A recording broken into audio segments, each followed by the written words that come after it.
জন্ম থেকেই দু চোখে ঠিকমতো দেখতে পারেন না বিল্লাল হোসেন। বাবা বেঁচে থাকতে তার সহযোগিতা নিয়ে চলাফেরা করলেও বাবা মারা যাওয়ার পর নিজেই নিজের স্মরণশক্তি দিয়ে চলাফেরা করেন, আর এতে মাঝে মধ্যেই পড়তে হয় বিপাকে। ৮ ভাই বোনের সংসারে বিল্লাল হোসেন সবার ছোট। জমিজমা না থাকায় তার অন্য সব ভাই দিনমজুরের কাজ করেন।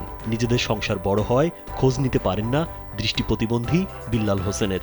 এর মধ্যেই গেল 2 বছর আগে মারা যান বিল্লালের বাবা। 3 বোনের মধ্যে 2 বোনের বিয়ে তার বাবা বেঁচে থাকতে দিয়ে গেলেও এখনও বিবাহযোগ্য এক বোন রয়েছে বিল্লালের কাঁধে। গত 2 বছর পূর্বে আমার আব্বা স্ট্রোকে মারা যায়। তো এখন আমরা 5 ভাই 3 বোন।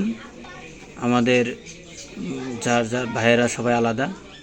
এখন আমার একটা বিবাহযোগ্য একটা বোন আছে, আর আমার বিদ্যামা আছে। এখন তো আমার একটা কিছু করতে হবে। স্যান্ডেলিনা সো, রূপচর্চায় আভিজাত্য।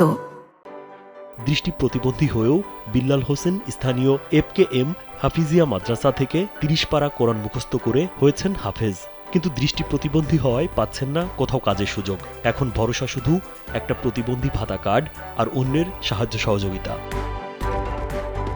তবে কারো থেকে ভিক্ষা নিতে চান না বিল্লাল। তাই স্থানীয় ফুলকচা বাজারে ছোট্ট একটা ঘর ভাড়া নিয়ে প্রতিবন্ধী ভাতার জমানো সামান্য টাকা আর কিছু ধার দেনা করে দিয়েছেন আল আকসা সুন্নাতি স্টোর নামের টুপি, আতর, তসবি ও পবিত্র কুরআন শরীফের দোকান। সততার সাথে আয় করে দিতে চান বোনের বিয়ে, ধরতে চান সংসারের হাল।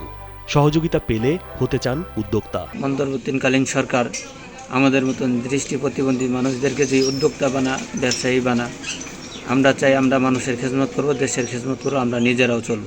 এটাই সরকার ও প্রশাসনের কাছে প্রত্যাশী।